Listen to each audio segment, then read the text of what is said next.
Okay. Hello. Magandang umaga sa lahat.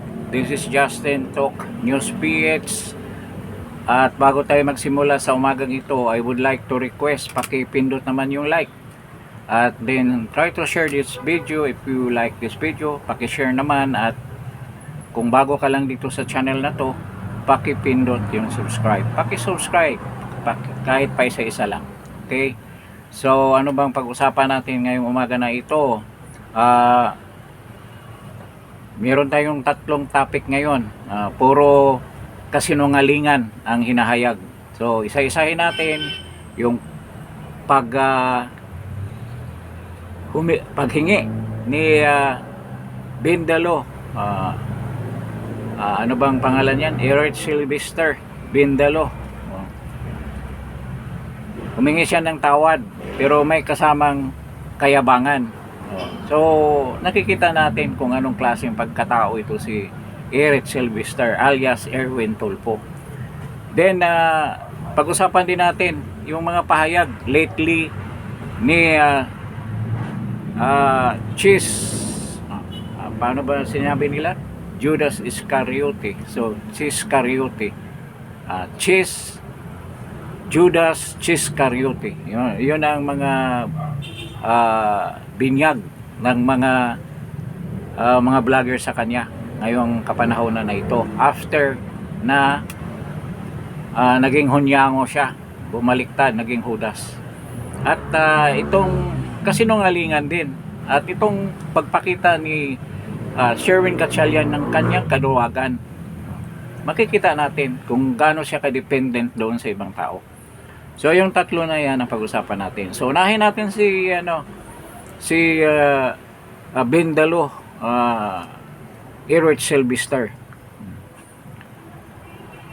Nag-post siya sa kanyang Facebook at humingi ng dispensa or tawad doon sa mga binigkas niya na pagmamatapang. Kunwaring matapang siya kaya binigkas niya yon. At sinabi niya na bikwilyuhan niya si Senate President Alan Peter Cayetano at si Senator Marcolita. Actually, hindi naman niya binunyag yung mga pangalan, pero yung description niya sa kanila mga position ay akmang-akma doon sa dalawa na yan. Kasi sinabi niya yung namumuno sa Senado, sino naman ang namumuno sa Senado? Di ba yung Senate President? At yan ay ang legitimate na Senate President na si Alan Peter Cayetano. At sino bang sinabi niya yung matanda? Kahit matanda ka, hindi kita rerespetuhin. Aarestuhin kita. At kung hindi papayag yung hindi susunod yung USAA, yung Sergeant at Arms, ikaw ang magwitwit ni Marcolita at ni Cayetano, wikulyuhan mo at hatakin mo papunta ng labas ng Senado. Yan ang sinabi mo. Yan ang kayabangan na sinabi mo. Alam mo, Eric Sylvester, maraming beses mo na ginawa yan eh. Kung balikan natin yung panahon, anong sinabi mo kay General Bautista? Kaya nagalit yung mga kamista ni General Bautista nung kapanahonan ni Duterte ito, na ano ka pa, pro Duterte ka pa nung kapanahonan na yon, nasa Channel 4 ka, PTV4 ka noon, may radio program ka dyan sa PTV4, at gusto mong interviewin ito si Secretary Bautista ng DSWD dahil nga merong calamity noon, parang bagyo, at wala doon si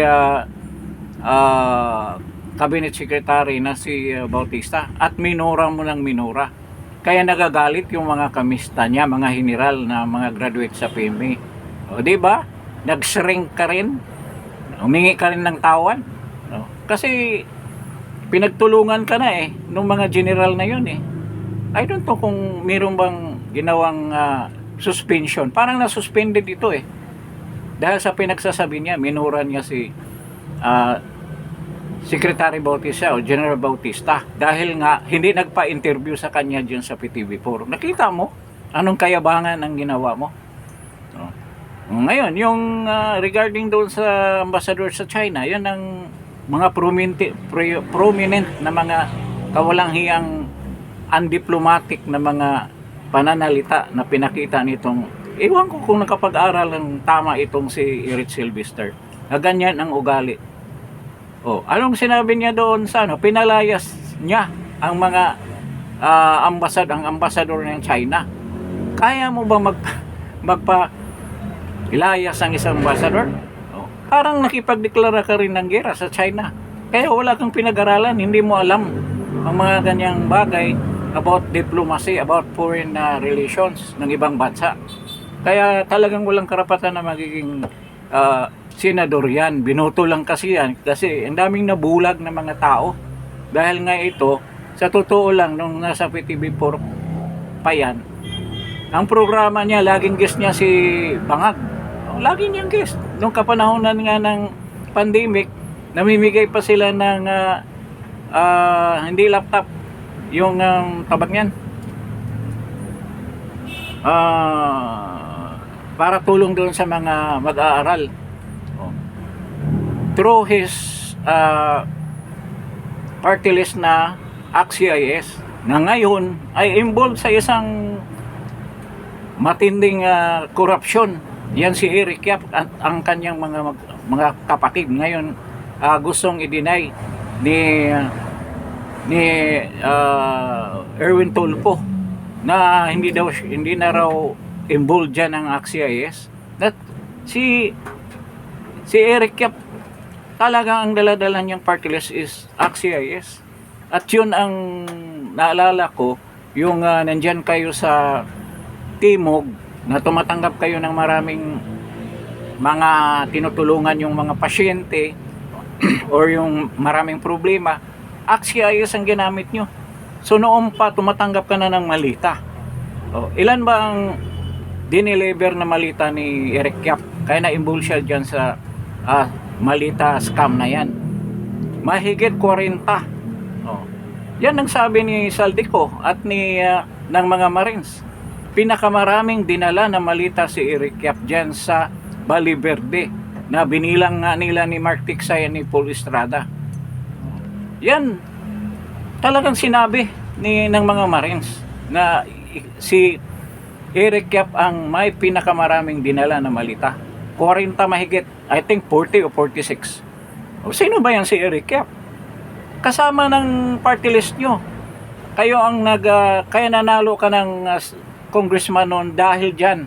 Dahil dyan. Ikaw pa nga nag-top, kung naalala mo ba yun. Tapos maya-maya nalaman natin na involved pala yan sa matinding korupsyon. Kaya pala ang daming pera sa pamimigay doon sa mga recommendation papunta ng mga hospital, kung ano-anong mga problema. Doon na ang daming pumipila. Nagpapanggap pala kayo yung party list nyo, involved sa corruption 'di ba? 'Di ba si BBM mismo si Bangag mismo naghahayag na sinampahan na nilang ng kaso si Eric Yap at na-freeze na yung lahat ng mga assets niya. Ang pera niya sa bangko dahil sa corruption na yan. Mismo si BBM noong November 2024 or if I'm not mistaken 24, 25 sinabi niya yan. Kaya yun ang gusto niyang pinangalandakan niya na may nahuli na big fish. Totoo, big fish talaga. Kasi naging senador yung kasama nila dyan sa party list Ngayon, hindi ganong pinag-usapan yan kasi dito nga sa present na pangyayari. So ano pang ginawa niya? Yung pinalayas nga niya yung ambassador ng China. 'Di ba? Sila ni Kiko Pangilinan. Ito pa yung minumura niya. Di ba? Ini-F niya yung ambassador ng China na yan ang nagbigay ng siyempre hindi magpatalo yung China, talagang sasagot yan. At ano nangyari? Persona non grata kayo sa lahat ng Chinese territory kasama Hong Kong tsaka Macau.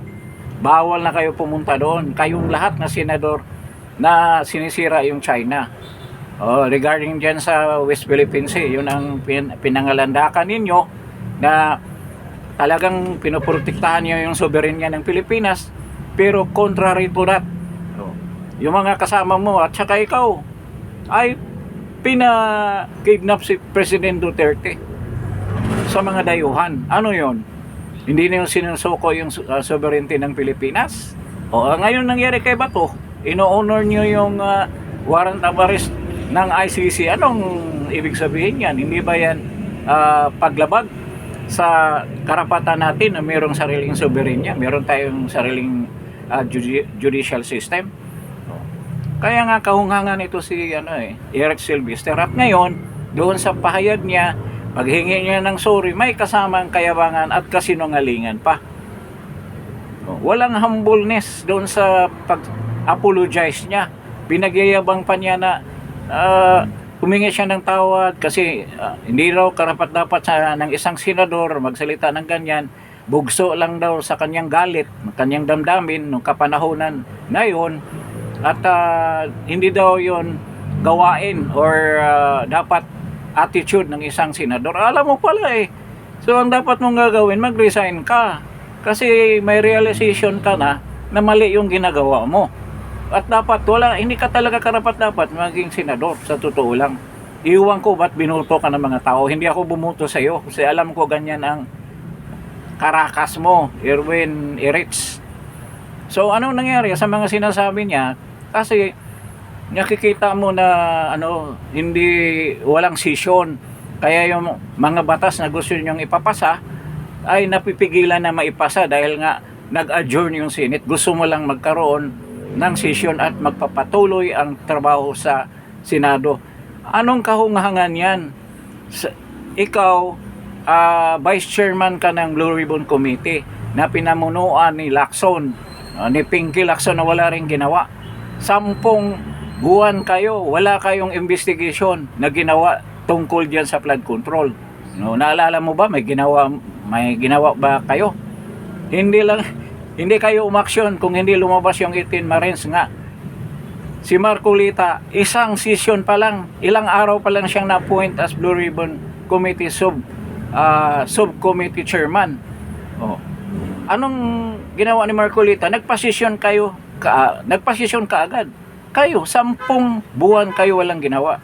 Kasi gusto niyong pagtakpan ang magnanakaw. May katuwiran din. Kasi kasama naman pala kayo doon sa mga binunyag ng mga ex-marines na nakatanggap ng malita. So naturally, hindi talaga kayo magkaroon ng session kasama si Lacson at saka si Tuta Soto. Kaya pala yun ang dahilan. At ngayon gusto mong ipakita na nag-alala ka dahil walang session at gusto niyo magkaroon ng session. Hindi naman legal yung pagsisession nyo dahil illegal ang pagpasok nyo dyan sa Senado. O anong sabi ni Senate President Cayetano na ito talaga yung legitimate na Senate President sa pagkangayon. Kayo lahat mga illegal at fake kayo lahat dyan sa kampo ni Sir Erwin Gatchalian. Humingi ng payo yung 18 Braves Marines na kung sisipot ba sila dyan sa walang pahintulot na sesyon ngayong araw na to diyan sa Senado sa Blue Ribbon Committee na itong duwag at Peking Erwin Tulfo ang preside diyan sa BRC session na yan with regard to the flood control controversy. Anong payo ni SP Cayetano? Huwag na kayong dumalo dyan. Tama yung payo ni Senator Cayetano na huwag kayong dumalo dyan dahil hindi naman yan legitimate. Wala namang authority yan na mag-conduct ng Blue Ribbon Committee hearing. Dahil ang totoong chairman dyan ay si Senator Pia Cayetano at ang subcommittee si Senator Marcolita. So anong ginagawa nila dyan? Muro-muro yan. Yan ang totoong muro-muro. Kaso nga lang, akala mo legitimate dahil sinuportahan ng Malacanang sino bang pinuprotektahan nila? Si Bangag, si BBM. Ang Malacanang ang pinuprotektahan nila. Kaya kahit anong pilit nyo, kung ipadaan talaga sa konstitusyon, walang ibang totoong Senate President kung hindi si Senator Alan Peter Cayetano. Kahit baliktad pa mga katwiran nyo, wala pa rin mangyari dyan. Kung idaan lang yan sa Supreme Court. Ngayon, ayaw nyo lumapit sa Supreme Court dahil alam nyo matatalo kayo. Ang ginagawa nyo, delete tactics. Dinidili lang ninyo para mapilitan si Senator Cayetano na pupunta sa Supreme Court. Pero hindi yan mangyari. Kailangan muna kayo magkaroon ng number 13 na senators ang kailangan dyan. Kayo ang pupunta sa Supreme Court. At takot naman kayo dahil alam naman ninyo na ina-anticipate ng grupo ni na Sir Win Gatchalian na matatalo sila. Kaya ayaw nila pumunta doon. Kaya ang linalakad nila ngayon na meron naman silang magugulat. Meron naman silang tatakutin na senator na lilipat sa kanila at makukuha na nila yung Senate presidency at yung Senate President pro tempore kasama na yung chairmanship ng mga committee. Yun ang gusto nilang mangyari. So malalaman natin sa araw na to kung mangyayari yung plano nila. Kasi matindi na yung ginagawa nilang pananakot. Pananakot sa mga senator na sasampahan ng kaso at ikukulong. Kaya yung iba natatakot. Yan ang kasunod nating topic. So yun ang pangyayari. Ito si Erwin, sinasabi niya na yung mga batas daw na gusto nang ipapasa, nabibitin daw dyan sa Senado dahil walang session. Ano nangyari? No, nagsession kayo. Kung gusto pala ninyo na tapusin yung mga bills na sa tingin ko wala namang bills na importante na pinasa kayo na gawing batas na talaga for legislation, wala. Ano nangyari? Nung nag-session kayo doon sa illegal na 11 plus 1 Judas, nag-session ba kayo? In-adjourn ninyo na, bakasyon na kayo. Kung may intention pa kayo na tapusin yung mga batas na pinagsasabi nyo, di nag-session kayo tuloy-tuloy. Diba? Malaking kasinungalingan yung ginagawa nitong party ni Sir Win Gatchalian, lalo na ito si Bindalo, Eric Sylvester. Ngayon, ito nga, yung mga kayabangan niyang sinasabi na bitbitin si Marcolita, kwikwelyuhan. Ngayon, ikaw na ang umurong ang itlog. Sabi pa ng iba, umurong daw ang itlog ni Erwin. Nawala yung katapangan, pero mayabang pa rin. At sinungaling pa. Alam mo, takot na takot ka lang. Dahil nga, nagagalit yung sekta ni Senator Marcolita, yung Iglesia ni Cristo. Alalahanin mo kayong magkapatid, Rafi and Erwin Tulfo, kung hindi pa bumuto ang Iglesia sa inyo, hindi kayo mananalong senador. Yan nga ang isang kamalian din ng Iglesia eh. Bakit pinuto nyo yung mga yan? Alam naman natin ano mga karakas niyan. Marami ring mga Katoliko, yun ang ginawa. Bumuto dyan sa dalawang yan. Noon pa, sinabi ko huwag nyo ibuto yan. Huwag talagang ibuto yan. Kasama na si Tito Soto at saka si Lacson. Kinampanya na mga DDS yan na huwag ibuto. O anong nangyari ngayon? Hindi ang laking sakit sa ulo natin yan. Dahil hindi kayo nakikinig. Lalo na si President Duterte noon pa. Na yan si Lacson, gusto lang niya, kung sa tingin niya, dahil maitim naman ang mukha niya, pinapahid niya doon sa mga mapuputing mukha ang kaitiman niya. Kaya ganyan lang yan ang sinabi ni President Duterte. So, yan ang ugali ni Lacson. Nakita na natin ano nangyari. Sakit sa ulo. Itong dalawa, si Rapid saka si Erwin, talagang hindi na dapat yan. Dapat nga ngayon tanggalin na yan, i-demanda yan sa ethics committee. Kaya takot siya niyan ma-suspended siya or ma-expel dyan sa Senado sa pinagsasabi niya. Tama yung sinabi ni Senator Cayetano na kahit nung martial law, hindi nangyayari yan. Na may isang senador nung kapanahonan ng martial law na yun ha, na may isang senador magsasabi na bitbitin kita, aarestuhin kita at hahatakin kita papunta ng labas ng Senado. Wala pang nangyari. Ito pang mayabang na to na hinahanap ka na ng US Army, na pumasok sa US Army, puro fake ang dokumento mo, kaya hindi ka na makapunta ng Amerika. Siguradong mahuhuli ka. Kung meron ng reklamo ang US Army sa iyo, US Army yan ha, pumasok ka doon, fake ang mga dokumento mo. Ang laking insulto sa mga militar na Amerikano yan na pawis, dugo at buhay nila tinataya para lang makapasok yan sa armed forces ng US, tapos ikaw fake yung dokumento mo. Hindi kanila tatantanan, bawal ka na pumasok at may laking probability na yung mga properties mo sa US ma-sequester yan, ma-frozen yan. Yung bahay mo na 1.67 million nasa Michigan, malapit sa Michigan Lake, kaharap ng Chicago, Illinois. Ang laki, ang ganda daw ng bahay mo doon. Saan galing ang pera niyan? Saan galing ang pera niyan? Alam na ng Amerika. Alam na Amerika na may property ka doon at malamang yan masisequester yan ng US government. Kaya unti-unting nagkaroon ng karma yung pagkatao mo. Linoko mo yung US Army, isisipin mo yan. Kaya tayong lokohin, mga Pilipino, kaya tayong lokohin. Linoko yung US Army. Yan ang balita sa US na nangyari ngayon sa katayuan mo, Erwin Tulfo. So maghanda-handa ka, makatulad ka ni Tambaluslos na kinansila yung visa. Di pa natin malaman kung anong dahilan. Pera yan, merong violation yan. Hindi kaya yung binigyan niya na 2 million na US dollar sa Harvard? Hindi ba kasama yun? Bawal ba yun? So mga ganyang kaso ang inaharap ng ulol na to, si Erwin Tulfo. At huwag natin hayaan, gagawa siya ng ngayon, kunwaring illegal na hearing. Sabi ni Senator Cayetano, walang basbas yan sa totoong Senate President na si Senate President Alan Peter Cayetano. Kaya huwag kayong dumalo dyan, 18 Marines. Ang mangyayari niyan, i-contempt kayo niyan sigurado.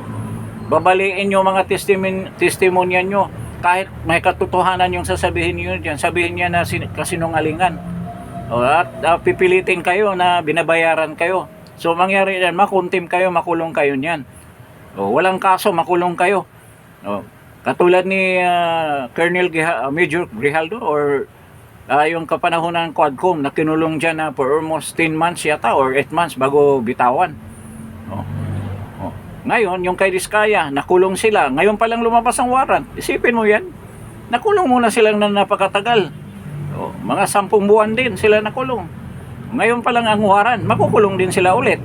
Kung billable naman yan, pwede siya makawala. Kung plunder. Yan ang mga mangyari sa inyo, mga 18 Marines. At I think susunod naman si Attorney Baligod sa payo ni Senator Cayetano. Batating kayo sa legitimate na hearing. Walang basbas ng BRC. Kaya huwag kayong umatin dyan. Trap yan sa mga Marines. May karapatan naman kayo na hindi umatin. Sabihin niyo na hindi naman legitimate yan. Hindi naman yan ang official na BRC. Bakit aatin kami dyan? So yan ang gagawin ninyo. But sa tingin ko, yun ang ginawa nila. Kasi wala namang bali-balita. Walang balita na pupunta sila sa hearing na yon. Paano ba sabihin yan? Fake na hearing ngayon dyan sa BRC. So yan ang mangyayari ngayon. Hindi ko lang nakuha yung statement ni Senator Ruben Padilla. Yung pala, kung gusto mong bitbitin si Marcolita, si Senator Marcolita, na ito nga ang kinakagalit ng Iglesia ni Cristo, si Senator Cayetano, bibitbitin mo at aarestuhin mo, kwilyuhan mo. Kasama na rin si Pia. O kung kasama yung tatlo na yan, isama mo na rin daw si Ruben Padilla para magkaalaman. Ganun. Isama mo si Ruben Padilla. Kaya nga, naduwag ito. Itong duwag naman talaga ito si Tulfo. Duwag yan. Taga Surigao ba yan? Huwag ka na umuwi ng Surigao. Maraming galit sa iyo doon. So ngayon, yun na yung kaso ni Bindalo, Eric Sylvester. Alam na ninyo kung sino yan. Pinakamataas ang natanggap na malita, 8 malita. Mas mataas pa sa natanggap ni Trillanes na 6. 6 na natanggap ni Trillanes. Sipin mo yun. Itong mga makakaliwa, ang dami nila nakatanggap. Yun ang sumisigaw, never again Marcos, never again Marcos. Pero ngayon, Marcos na rin. Marcos na rin ang sigaw nila. Isipin mo, sumanib kay Marcos yung mga tumiligsa na parang gusto nang katayin si BBM. Ngayon, nasa palda na ni BBM ang mga yan dahil sa malita. Sino ba yan? Si Laila de Lima, si Ridon, sino ba yan? Tenyo, si Brosas, si sino to? Si Raul Manuel, si Franz Castro. Mga komunista yan, nasa side na ni BBM. So ganyang kahunghang yung mga yan. Nagpapakunwari maagin sa government ni BBM, pero tumatanggap ng malita. Kaya pala tulong-tulong sila, united sila, yung komunista, yung Pinklawan, yung Dilawan against BP Inday Sara. Malay mo, ito si Kiko di tumanggap rin ng malita yan. Ano lang natin yan, di umano. Kasi dilawan na dilawan, apo ni Cory, nakakahiya. Di mo ba alam ang karamihan ng mga may edad na?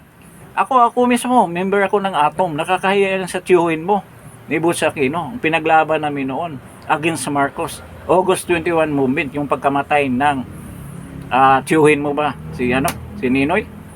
Idolo namin si Ninoy sa totoo lang. Dahil si Ninoy lang talaga ang tumayo nung kapanahonan ni Marcos. Hindi ba ninyo alam na si Ninoy ay pinatawa ng parusa ni Marcos doon sa junta, na ginawa military junta, na pinaratangan siya na nag-organize ng NPA. Sa bagay ngayon, may question na rin tayo niyan, pero noon talagang dinipinsahan namin yan si Ninoy. At anong parusa? Death by musketry, firing squad. At kunwari, naawa sila ni Ninoy, ito si Imelda, binisita pa sa Philippine Heart dahil nagkaroon ng open heart surgery si Ninoy at kailangan makaalis na sa Amerika. At sabi ni Imelda, ba't ayaw mo dito na lang magpa-opera? Sabi ni Ninoy, bakit magtitiwala ako sa mga doktor na yan sa Philippine Heart Center na puro ikaw ang nag-appoint? Sinabihan niya si Imelda Marcos, pagtitiwalaan ko ba yung mga doktor na yan? Di ba? Sinabi ni Ninoy. Kaya kung balikan mo yung mga speeches ni Ninoy, talagang ayaw niya kay Marcos. Yung speech niya sa Japan, sino ba nagpauso na the President and the First Lady, yung sinasabi daw ng Hapon, love your country. The President love your country, but the First Lady love the Philippines more. Dahil nga yung mga Hapon hindi rin naman makapronounce ng letter L, kaya nangyari the President robs your country, the Philippines, but the First Lady robs you more because he robs your country. Parang ganun. Hindi tama yung pagkabigkas pero mas maganda yung kay Ninoy. Kaya kung balikan mo yung mga speeches ni Ninoy, talagang kaso nga lang nasira nga pagdating ni Cory. Si Cory rin nagsira. Kaya nagkaroon ng pangit na image si Ninoy. Hindi nila nagpatuloy yan dahil pumasok tong mga oligarko na lumamon sa totoong legacy ng iiwan sana ni Ninoy Aquino. Nasira. Pumapil itong mga kamag-anak ni Cory, nagpayaman, yung mga abuites. Ganyan hanggang ngayon yung mga oligarch ngayon na gustong gagawin nila yung ginawa sa kapanahonan ni Cory, ni Ramos, nandito pa rin sila at ngayon ayaw nila makapasok yung mga Duterte. Yan ang katotohanan. Bakit si Digong? Hindi ba dilawan yan? Ninoy din yan. Cory Aquino din yan noon. Kaya marami talagang totoong lumalaban. Sinasabi ni Consul, totoo yan. Tayo nasa tama lang dapat. Wala yung kulay-kulay na yan. Kaya ngayon, ang sakit, yung pamangkin ba yan ni Ninoy, yan lumalaban at nag-pro Marcos. Nag-Marcos na rin. Kiko Aquino di ba yan? Nakakahiya ka, Utoy. Hindi mo kasi alam ang history. Basahin mo yung anong ginagawa ng lolo mo ba yan? Lolo yata. Basahin mo anong sakripisyo ni Ninoy. Maraming ang nagsasabi na talagang scripted yung pagka-assassinate ni Ninoy. Ilagay na natin. Para sila ang gumawa noon para talaga mapabagsak si Marcos. Kaya mo ba magpabaril? O, sino bang tao sa Pilipinas ngayon na kaya magpabaril? Except for President Duterte. O, kaya ba ninyo pag alam mo yung oras na yon na patayin ka, pagbaba mo dyan sa aeroplano, marami pang kinikritik. Inis na inis kami doon eh. Ano raw, na nakita sa picture si Ninoy, mga Marcos na media noon, namumutla daw.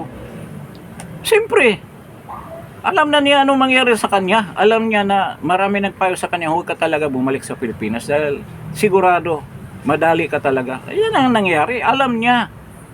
Oh. Hindi naman masama na alam mo na yung katapusan mo. Mag-iba ang anyo ng pagmumukha mo. Pero huwag mong sabihin na mali yung ginawa niya. O, kung wala pa si Ninoy, ang mangyari sa Pilipinas, di Marcos pa rin. O, hanggang ngayon, Marcos pa rin sigurado. Pasalamat tayo na nangyari yun. At kahit anong criticism yung kay Ninoy, hindi kami mag-iiba. Alam namin na totoong bayani yung ginawa ni Ninoy dyan sa tarmac ng NAIA ay kabayanihan. At hindi niyan maalis sa amin. At ngayon, bumalik ang isang tao na kahintulad ni Ninoy. Pero ito mas maraming nagawa kasi naging presidente. Si Ninoy hindi naman naging presidente. In fairness din naman kay Ninoy. Pero ang dami niyang expose na napabagsak sa rehime na yun ng mga Marcos. Let's give credit where credit is due. Matindi ngayon nangyari sa kanila eh. Nila ni Ninoy sa totoo lang. Halos comparable dito sa pangyayari kay President Duterte. Ngayon nga lang may laban si President Duterte dahil dumaan siya pagka-presidente at marami na siyang supporters na nagkaroon siya ng base ng ganyan. Noon walang base. Yung komunista, yung mga leftist. Diyan nga lumakas ang mga leftist nung kapanahunan niya ni Ninoy, yung kay Juma Sison. So yun ang katotohanan yan. Kaya nagtataka ako dito sa mga dilawan na ito na sumama pa dyan, nagmarcos pa rin. Sa bagay, mga komunista, mga oportunista naman talaga yung mga yan eh. Alam na natin na talagang kakampi sila kung may pera. Dahil lang pang finance nila sa recruitment, pangbili ng armas yan eh. Pang sustento sa kanilang mga kadre nga sa kabundukan, pagpalawak ng kanilang mga fronts. Yan ang ginagawa nila. So ngayon, ito nga, yun ang dapat nating pag-isipan na mabuti. So, okay na tayo dyan sa issue ni Eric Bendalo Sylvester. Dito naman tayo kay Chess. Noon, ma'am, ibig sabihin tahimik lang si Chess. Gusto niyang hindi muna magsalita. Ngayon nagsasalita dahil kasama sa deal yan eh. Kasama sa deal yan. Pero alam na ng lahat na tinakot ka, Chess. Hindi ka kasing tapang ni Jenggoy. Mga anak mo, si Jenggoy may mga anak din, di ba? Siyempre kinakausap nila na na lang, payag ka na lang dad na kakampi ka na lang doon para hindi ka makulong. Ganyan ang ginawa. Pero ang mabigat yan yung asawa niya. Kasi ang luho ng asawa niya, alam naman natin gano'ng kaluho ang asawa niya. Yun ang natatakot siya. Baka mawala sa kanya asawa niya. Hindi niya masustintuhan yung luho ng asawa niya na si Art Evangelista. Yan ang isa sa mga reason dyan. Kaya ngayon, unti-unti na siyang nagsasalita. Nung hindi pa siya hayaga na lilipat, kasi alam naman natin na umiiyak yan doon kay Lisa Aranita na hindi siya ipakulong. Ganyan kaduwag yung tao na yan at saka ganyan ka oportunista yan si Chess Escudero. Noong pa yan, kapanahonan pa ni Duterte. Si Duterte nagbibigay ng mga proyekto doon sa lugar nila, pero sinisira pa rin ng mga Duterte. Bago yan kumampi kay Sara dyan sa impeachment 1, saan ba yan? Nasa kampo nila Lisa Aranita yan. Diba? Nagiging waiter pa yan ni Lisa Aranita. Nag-sharing pa sila ng ng baso. Doon sa pag-inom-inom ng alak dyan na nakita sa video. Di ba? Ngayon walang, ako talaga hindi ko iniisip na hindi yan mabaliktad noon pa. Kulang lang yung circumstansya na lilipat siya. So ngayon, may pagkakataon na siya lumipat, talagang lumipat na siya. At sa tingin niya, mabango siya. Sa tingin niya. Kaya unti-unti niyang binawi yung mga sinasabi niya. Anong sabi niya? Ayaw niya na walang session, mga alibay na ganyan. Ayaw niya ng ayaw niya na hindi nagpapangsyon ng tama yung Senado. Wala daw siya ng kinakampihan. Anong ginagawa mo? Hindi pa pagkakampihan? Titingnan natin paglabay ng paglipas ng ilang panahon, magsasalita yan against the Dutertes at kay Cayetano. Sigurado yan. Yan si Chis Escudero. Ayaw niya aminin na duwag na lang siya. Wala siyang panindigan na tao. Gusto niya ipalabas na dahil hindi nga naganap ang tamang pangsyon ng Senado na magkaroon ng session, pag nandyan ka nung pag-dismiss, ba't hindi ka nagreklamo? Sinabi mo, wag mo na i-dismiss yan. Takot kasi kayo na patuloy ang Cayetano leadership, si Senate President Cayetano, na mag-function. Akala nyo sa pag-suspend ninyo, official na yon. Hindi kayo ang official na namumunod dyan sa Senado, paano nyo masuspend yan? At kailangan magpaalam kayo sa House of Representatives na kumampi na sa inyo. Di ba? Pati Malacanang. Puro yung mga kakampi niyan, under yan ni BBM. Pati yung nagsasalita na mga abogado. Ano bang nila? Organization. Puro mga kaibigan ni ni Mig Subiri. Mga kabagang yan ni Mig Subiri. At nakikita natin na hindi lang yan ang reason. May kasamang malita din yan. Sigurado yan. Hindi yan naghahantay yun ng noon, nalilipat. May kasamang malita yan. Pampalubag loob kay Chis Escudero. Kaya nandyan na siya ngayon. Sa nagiging na nga siya Judas Iscariote. Judas Iscariote. Yan ang bago niyang pangalan ngayon. So, alam na natin yung si Chis. Talagang sobra ka yan. Hunyango yan. Hunyango. Kung saan saan ang pabor sa kanya, doon lang yan. Doon lang siya. So, kanya na nangyari. So, ito, yun ang kaso ni Chis Escudero. Kitang-kita na natin. So, dito naman kay Sherwin, meron ang pasabi si Senate President Cayetano na pwede sila mag-usap. With regards nga dyan sa problema ng mga empleyado, kung paano yan susolbahin. Kasi may problema doon sa pasweldo, kung sino pipirma dyan sa mga payroll siguro, mga butcher dyan, kung paano yan, gusto nila makipag-usap ni Sherwin. At si Sherwin umayaw. Hindi na daw pwede. Kasi kinonsulta niyo yung anong tawag, Civil Service Commission. Ibig sabihin na mag-decide na problema sa Senado, which is an independent branch of government, ang Civil Service Commission. Walang utak talaga nito. Pati yung pagpatawag niya nung hearing ng BRC nung una, na sinabi niya na siya nagpatulong kay John B. Cremulya na papuntahan yung mga pulis para tulungan sila. May usaa kayo, may contingent pa ng Marines at pulis diyan sa loob ng Senado. Talagang napakahina.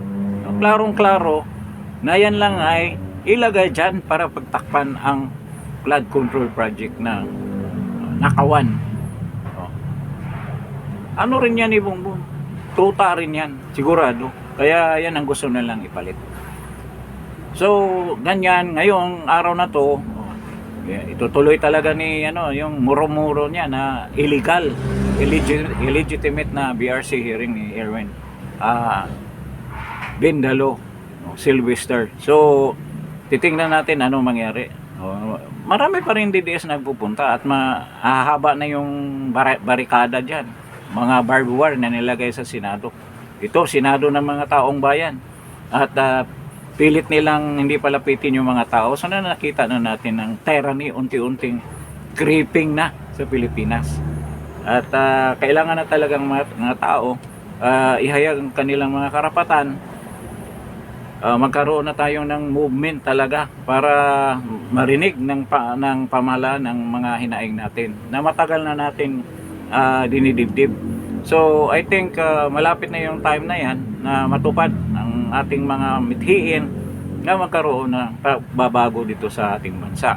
At hindi yan mangyayari kung tayo ay tahimik lang.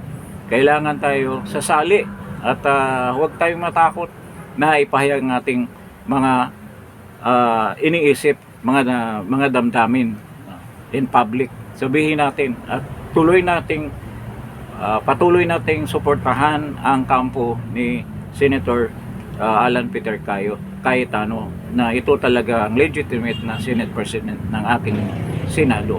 So hanggang dito na lang tayo para sa episode na to. Ngayong araw na to maraming pangyayari at alamin natin yan sa mga darating na mga oras ngayong araw na to. So maraming salamat at bago kayo umalis sa channel na to, Justin Talk News Speech, paki-like naman, paki-share at paki-subscribe kahit pa isa-isa lang. So maraming salamat.